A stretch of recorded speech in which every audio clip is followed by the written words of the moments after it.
योग प्राणायाम करने के पहले कुछ बातों का विशेष ध्यान रखना चाहिए कि हमारा आचरण कैसा हो, हमारा व्यवहार कैसा हो, हमारा बोलचाल कैसा हो, उठने सोने का तरीका कैसा है। क्योंकि जब हम योग और प्राणायाम के मार्ग पर चलते हैं तो हमारे साथ रहने वाले या हमारे अगल बगल में रहने वाले लोग हमें एक अच्छे दृष्टिकोण से देखते हैं कि अमुक व्यक्ति योग प्राणायाम करता है, इस व्यक्ति का विचार बढ़िया होगा, इस व्यक्ति का खान पान बढ़िया होगा। तो योग करने वाले व्यक्ति को बुराइयों को धीरे धीरे छोड़ देना चाहिए। जैसे खैनी है, बीड़ी है, सिगरेट है, दारू है, शराब है, विस्की है, बियर है या मीट मछली अंडा, इन सारे चीज़ जो समाज के लोगों के लिए, अर्थात इन बुराइयों को जो मैंने अभी नाम लिया, जो व्यक्ति मीट मछली अंडा खाता है वो व्यक्ति भी चाहता है कि नवरात्र आ जाए, छठ पूजा आ जाए, वो नहीं खाना चाहता है। अर्थात ये बताना चाहता है, ये बता रहा है कि ये काम गलत है, क्योंकि पूजा पाठ के समय में हम उसको धारण नहीं कर पाते हैं। फल है, फल को आप किसी भी मौके पर उपयोग कर सकते हैं। अर्थात ये बताता है, संदेश देता है कि ये बढ़िया चीज़ है, सात्विक चीज़ है। तो खान पान पर बदलाव करते हुए, जैसे कोई व्यक्ति शराब पीता है, कोई व्यक्ति विस्की बियर पी रहा है, उस व्यक्ति से पूछिएगा कि आप अपनी बेटी को, बहू को, पत्नी को क्या शराब विस्की बियर पिला सकते हैं, तो व्यक्ति हाथ जोड़ देगा, नहीं भैया मैं तो सीख लिया हूँ, गलत आदत है, लेकिन मेरी बेटी, मेरी बहू, मेरी पत्नी शराब वो भी नहीं पिलाना चाहता है। अर्थात ये बताता है ये कार्य गलत है और वो व्यक्ति गलती से धारण कर लिया है और वो अपने परिवार में नहीं डालना चाहता है। जैसे कोई व्यक्ति व्यभिचारी है, कोई व्यक्ति गलत काम करने वाला है, दुराचारी है, किसी माँ बहन बहू बेटियों पर गंदी निगाह रखता है, उस व्यक्ति से यदि पूछा जाए कि आप जो काम गलत कर रहे हैं दूसरों के बहू बहन बेटियों के ऊपर, वो काम अपनी बहू बहन बेटियों के साथ क्या देखना चाहेंगे? वो व्यक्ति हाथ जोड़ देगा, नहीं भैया ये मेरे बहू बहन बेटियों के साथ ऐसा नहीं हो। अर्थात ये संदेश दे रहा है कि वह काम बिल्कुल ही गलत है। इसलिए आज से हम लोगों को इन सारे चीज़ों पर ध्यान रखते हुए योग प्राणायाम की दिशा में आगे बढ़ना चाहिए, तब जा कर के हमें पूरा का पूरा लाभ मिल पाता है। तो आज इन संदेशों को ध्यान में रखते हुए अनुलोम विलोम का हम लोग अभ्यास करेंगे। सीधे बैठ जाइए और दोनों हथेली को ध्यान मुद्रा में लगाकर दाहिने हाथ को उठा लीजिए, तर्जनी को मोड़ लीजिए, अंगूठे को दाहिने नाक पर लगाइए और बाएं से सांस भरिए। फिर दो बीच की अंगुलियों से बायां नाक बंद करके दाहिना अंगूठा हटाकर सांस को छोड़ते हुए फिर दाहिने से सांस भर के दाहिना अंगूठे से दायां नाक बंद करके और बाएं नाक से सांस को छोड़ेंगे। आइए आंख बंद कर लीजिए और 4 चीज़ों को मैं बार बार बोलता हूँ कि जब भी दुनिया में कोई काम करिए, कोई काम, सुबह उठने से लेकर के सोने तक, उस कार्य का विधि सीखना है, मेथड, उसका टाइमिंग क्या है, समय क्या है। तीसरा, एकाग्रता, कंसंट्रेशन के साथ, ध्यानपूर्वक। और चौथा, कंटिन्यूटी यानी निरंतरता के साथ अभ्यास हो। जैसे आप दूध पी रहे हो तो दूध पीने का तरीका क्या है? सुबह को दूध नहीं पीते हैं, रात्रि में दूध पीते हैं, बैठ के दूध पीना है, खड़े होकर के नहीं पीना है, दूध में हल्दी डाल करके पीना है, सादे दूध को नहीं पीना है, उसमें बादाम रोगन का तेल डाल करके ले सकते हैं, उसमें घी डाल करके भी ले सकते हैं, मधु डाल करके भी आप ले सकते हैं। ये विधि हो गया।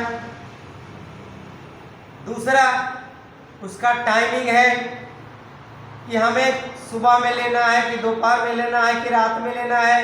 तो दूध को हमेशा रात को सोते समय लेना चाहिए, ना बहुत ज़्यादा गर्म हो ना बहुत ज़्यादा ठंडा हो।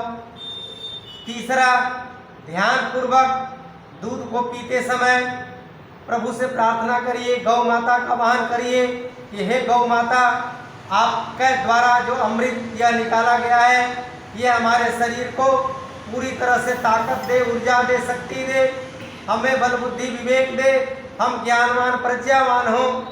और चौथा है उसे रोज पिए, लगातार पिए, बीच बीच में ब्रेक नहीं दें। अर्थात चारों चीज़ों को जब ध्यान में रख कर के अभ्यास करिएगा, कोई काम करिएगा तो आपको पूर्णतः लाभ मिलेगा।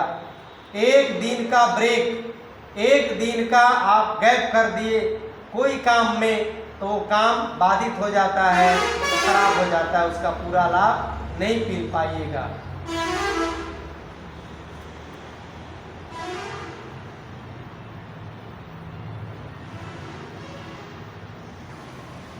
अनुलोम विलोम करते समय बहुत सावधानी के साथ किया जाने वाला यह प्राणायाम है। इस अभ्यास में कोई हड़बड़ी नहीं, कोई बेचैनी नहीं, कोई भाग दौड़ नहीं, एकदम आराम आराम से 5 सेकंड से 7 सेकंड तक या 10 सेकंड तक आप सांस को भरते रहिए और छोड़ते रहिए।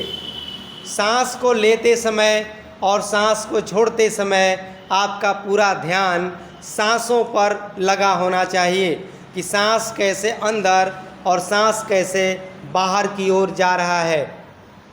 जब आप बहुत ही कंसंट्रेशन के साथ अभ्यास करेंगे तो कुछ ही दिनों में आप पाएंगे कि आप प्राण को भी देख सकते हैं। आपको दिखने लगेगा कि हवा कैसे अंदर और बाहर ये हो रहा है। जैसे कोई अगरबत्ती या धूप जलाते हैं तो उसमें से जो धुआं निकलता है, धूम्र निकलता है, वो दिखने लगता है क्योंकि थोड़ा सा उसमें रंग मिला हुआ है, भूरे कलर का या काले कलर का, कार्बन मिले रहने के कारण उसे हम देख पाते हैं। लेकिन प्राणायाम करते समय यह प्राणवायु बिल्कुल ही रंगहीन है, इसमें कोई रंग नहीं है। इसलिए इसको देखने के लिए अति सूक्ष्म दृष्टि की आवश्यकता होती है, जो आध्यात्मिक रूप से जैसे जैसे आपके अंदर अध्यात्म का विकास होगा, आध्यात्मिक शक्ति की जैसे जैसे बढ़ोतरी होगी, आप उस प्राणवायु को भी देख सकते हैं। त्रिनेत्र पर ध्यान लगाइए। जहाँ पर आप चंदन, टीका या बिंदी लगाते हैं वहाँ पर आज्ञा चक्र है, मनस चक्र है, वो तीसरा आँख है। आँख बंद करके आप वही त्रिनेत्र से देखते हैं किसी वस्तु को। बहुत सुंदर अभ्यास। लगातार अनुलोम विलोम करिए। अनुलोम विलोम का अभ्यास करते समय प्रार्थना करिए कि हे परमात्मा, हे प्राणवायु, आप सौभाग्य से हमारे साथ जुड़े हुए हो, क्योंकि जब हमारा जन्म होता है माँ के कोख से जैसे ही हम बाहर आते हैं तो प्राणवायु प्रारंभ होते समय हम रोते हैं, चिल्लाते हैं। कबीरदास ने कहा है कि जन्म होते समय जन्म होने वाला बालक रोता है और जग हंसता है, यानी जग खुश हो जाता है कि चलिए मेरा बेटा स्वस्थ है या बेटी स्वस्थ है। और जब बच्चा नहीं रोता है तो माँ बाप परेशान हो जाते हैं कि ये तो बड़ा मुश्किल हो रहा है, इसका शरीर ठीक है कि नहीं, इसका हृदय गति चल रहा है कि नहीं चल रहा है। तुरंत हम किसी चिकित्सक के पास ले जाते हैं। बहुत अच्छा अभ्यास। यानी जन्म से लेकर मृत्यु तक ये प्राणवायु हमारे साथ रहता है, और इस प्राण को आप जितना मजबूत करेंगे उतना ही मजबूत होगा। लंबा लंबा सांस लेने से, छोड़ने से प्राणवायु मजबूत होता है। आप जल्दी मर नहीं सकते हैं। अपने पुरुषार्थ के बल पर, प्राणायाम के बल पर, प्राण शक्ति के बदौलत कम से कम 100 वर्ष तक हम लोग निरोग अवस्था में अपने आप को जिंदा रख सकते हैं। 100 साल, ये कोई अचंभे की बात नहीं है, क्योंकि वैज्ञानिकों ने भी सिद्ध कर दिया है, आधुनिक वैज्ञानिकों ने, कि मनुष्य का सेल, कोशिका 400 साल तक इसे जीवित रखा जा सकता है, बशर्ते कि उसके जैसा आपका सांस लेने का विधि विधान हो, प्राणवायु शुद्ध हो, वहाँ पर कोई मिलावट नहीं हो, प्रदूषण नहीं हो, खान पान ऑर्गेनिक हो, तनाव रहित हो, सब कुछ संपन्नता के साथ यदि है तो 400 साल हमारे पूर्वज भी जिंदा रहते थे। लगातार करिए, बहुत सुंदर अभ्यास हो रहा है। एक जगह आप ध्यान को टिकाइए, क्योंकि कहा गया है कि 5-10 मिनट तो प्राणायाम करते समय मन को समझाने में लग जाता है कि भाई हे मन थोड़ा शांत रहो, चित्त को इधर उधर मत भटकाओ, एक जगह पर कहीं पर आप अपने नज़रों को गड़ाओ। ये 5-10 मिनट समझाते समझाते जब मन शांत हो जाता है, एक जगह मन केंद्रित हो जाता है, तब जा कर के कहा गया है कि प्राणायाम की शुरुआत होती है। ज़्यादातर लोगों को लाभ इसीलिए नहीं होता है, बोलते हैं कि मैं तो 10 साल से 5 साल से योग कर रहा हूँ, प्राणायाम कर रहा हूँ, हमें लाभ नहीं मिल पा रहा है जितना मिलना चाहिए। उसका एक ही कारण है कि आप प्राणायाम करते समय आपके विचार कैसे उत्पन्न हो रहे हैं, आपके अंदर धारणा कैसी हो रही है, आपका ध्यान कहाँ पर टिका हुआ है, इन सारे चीज़ों पर लाभ निर्भर करता है। बहुत अच्छा अभ्यास, लगातार करिए। लाभ के तौर पर ये नस नाड़ियों को शुद्ध कर रहा है, नाड़ी शोधन क्रिया भी इसको कहते हैं, क्योंकि शरीर के अंदर 72,72,10,201 नस नाड़ियों का जाल बिछा हुआ है। उसमें प्राणवायु निरंतर ऑक्सीजन के रूप में रक्त के साथ मिलकर के प्रवाहित होता रहता है और दूषित होता है, और फिर हृदय में आकर के ऑक्सीजन के द्वारा वो शुद्ध भी हो जाता है। ये क्रिया अशुद्धि और शुद्धिकरण का चल रहा है भीतर ही भीतर, हमें मालूम नहीं होता है। हर 1 मिनट में शरीर के अंदर जितना रक्त है वो हृदय में आकर के शुद्ध होकर के पुनः शरीर को लौट जाता है। ये इसका मैकेनिज्म है अनुलोम विलोम का। अब ये बाएं नासिका से जो आप सांस भर रहे हैं, ये दिमाग के दाहिने हिस्से से जुड़ा हुआ है, और जो आप बाएं से ले रहे हैं तो दाहिने से, दाएं से ले रहे हैं तो बाएं से, यानी दिमाग के दोनों हिस्सों को यह बैलेंस कर रहा है। अनबैलेंस का नाम है बीमारी। जब बैलेंस हो गया तो बीमारी ठीक हो गई। बहुत अच्छा अभ्यास, ध्यान पूर्वक भजन करिए मन ही मन। हे गोविंद राखो शरण में अब तो जीवन हारे। यही प्रार्थना करिए कि हे प्रभु मेरी नैया तो मझधार में पड़ी है, डोल रही है और पतवार भी नहीं है। अब पता नहीं यह नाव डूबेगी या कोई किनारा पकड़ेगी, लेकिन इसी डोलते हुए मझधार में जब परमात्मा का सहारा ले लें, परमात्मा को याद करें, तो परमात्मा हमारी नैया को संभाल लेता है और किनारे लगा करके हमें उबार लेता है। इसलिए हर समय प्रभु का चिंतन करिए कि हे परमात्मा आप कहाँ हो, आप हमारे दुखों का निवारण करिए, आप हमारे तकलीफ़ों से हमें बचाइए। हम अपने पूरे शरीर, पूरे परिवार, पूरे कुनबे के साथ स्वस्थ जीवन जीना चाहते हैं, शतायु होना चाहते हैं, यानी 100 वर्ष तक जीना चाहते हैं, और हमारे जीवन में कभी भी कोई रोग व्याधि, कोई विषम परिस्थितियां ना आवें। ये तभी संभव है जब हम अष्टांग योग का पालन करते हुए जीवन जीना शुरू करते हैं। अष्टांग योग में 8 प्रकार के उसके विभेद हैं: यम, नियम, आसन, प्राणायाम, प्रत्याहार, धारणा, ध्यान और समाधि। यम और नियम के भी 5-5 प्रकार हैं। यम के 5 प्रकार इस प्रकार हैं: असत, लगातार करिए, अहिंसा, सत्य, अस्तेय, ब्रह्मचर्य और अपरिग्रह।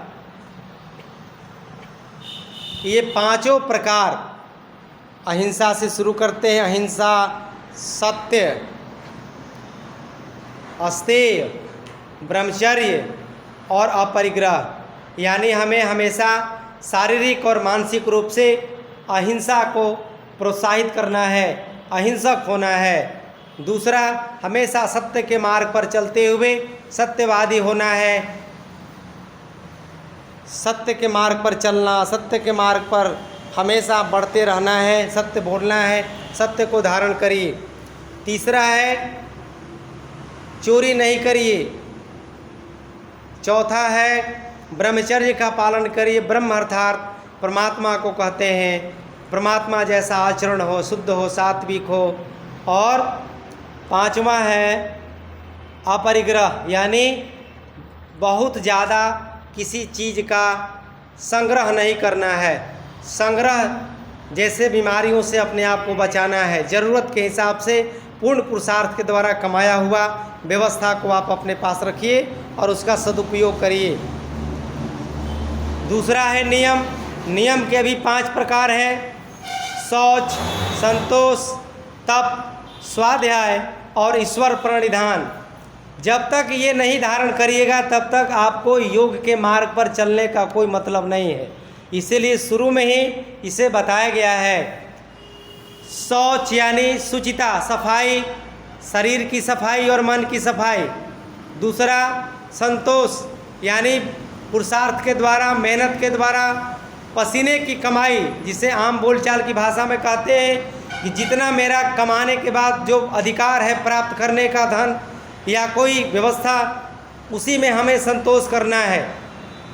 तप यानी सुख दुख, मान अपमान, लाभ हानि, सब परिस्थितियों में हमारा जीवन बराबर बैलेंस को प्राप्त करता हुआ चले। चाहे सुख हो चाहे दुख हो, हमारे चेहरे के भाव, ललाट के भाव, हमारे जीवन के भाव एक ही जैसा हो। सुख भी मुझे प्यारे हैं, दुख भी मुझे प्यारे हैं, छोड़ूं मैं किसे भगवन, दोनों ही तुम्हारे हैं। ऐसा भाव रखते हुए इस जीवन को जीने का प्रयत्न करना चाहिए। अगला है स्वाध्याय।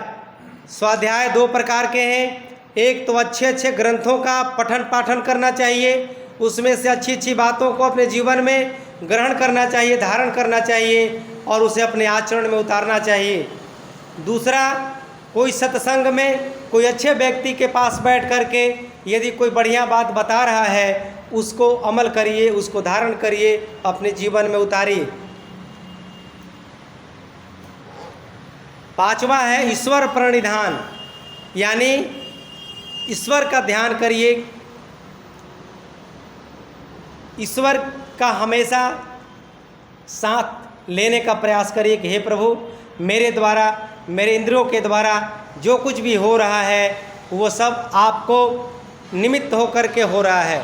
यानी परमात्मा को समर्पित करते हुए जो कुछ भी आप घर में ले आइए, पहले प्रभु को समर्पित करिए, प्रसाद रूप में ग्रहण करिए।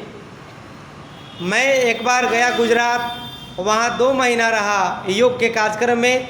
वहाँ जिस घर में मैंने ठहरा, जहाँ भी प्रवास किया, वहाँ के लोगों में मैंने देखा कि भगवान के प्रति क्या निष्ठा होती है। गर्मी का दिन था, वहाँ पर भगवान कृष्ण को ज़्यादा मानते हैं। हर घर में भगवान कृष्ण की पूजा, और जो कुछ भी खरीद के लाते थे, चाहे वो फल हो, फूल हो, मिठाई हो, सब्जी हो, पहले भगवान के जो अपना एक रूम बनाए थे पूजा घर, वहाँ ले जा कर के झोला रखते थे, समर्पित करते थे, फिर उठा करके किचन में लाते थे या अपने फ्रिज में रखते थे। मैंने पूछा ऐसा क्यों करते हैं आप लोग? उन्होंने बताया कि जो कुछ भी प्राप्त हो रहा है ईश्वर की कृपा से प्राप्त हो रहा है, इसलिए ईश्वर को भोग लगा करके और ईश्वर को अर्पित करके प्रसाद स्वरूप में हम लोग ग्रहण करते हैं, और इसका फ़ायदा उन लोगों को मिलता है। क्योंकि वहाँ के लोगों को मैंने देखा, आचरण भी बढ़िया लगा, सात्विक रहे और शाकाहारी बहुत ज़्यादा लोग हैं वहाँ पर। इसलिए ऐसा भाव हम लोगों को भी रखना चाहिए। तो अनुलोम विलोम का अभ्यास निरंतर 5 मिनट से शुरू करके आपको 15 मिनट, 20 मिनट, आधा घंटा तक करना चाहिए। ये बहुत ही लाभकारी है, फ़ायदेमंद है। ये मिर्गी की बीमारी में भी लाभकारी, किसी को हार्ट अटैक आ रहा हो, किसी को हार्ट ब्लॉकेज है, किसी को नींद नहीं आ रही हो, कमर दर्द से लेकर के मेरुदंड की समस्याओं से लेकर के न्यूरो नस नाड़ियों की किसी प्रकार की समस्या हो, उसके लिए भी लाभकारी है। नींद नहीं आती हो और अवसाद डिप्रेशन में यदि आप चले गए हों, उसके लिए भी अनुलोम विलोम। सर दर्द करता है, माइग्रेन पेन हो, उसके लिए भी लाभकारी।